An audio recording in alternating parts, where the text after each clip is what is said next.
Tunaendeleza uandishi wa taarifa au ripoti.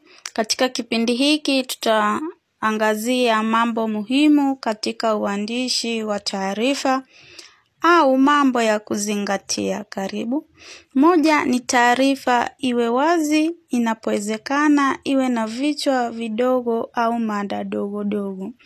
Ina maana ya kwamba unapoandika taarifa katika mwili ama maelezo ndipo unaandika hizi mada dogo dogo. Pili ni iwe na mpangilio wazi na hoja zikuzwe katika aya mbalimbali. Ni kumaanisha taarifa inaandikwa katika mpangilio wa aya na hoja ziwe wazi, yani zieleweke na mwandishi akuwe na ama anayeandika awe na mtiririko. Mawazo ama shughuli iandikwe jinsi mambo yalivyotendeka moja kwa moja, mtiririko.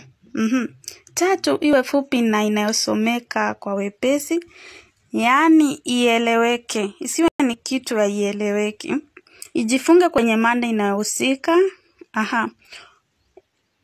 Taarifa yako ihusiane na mada.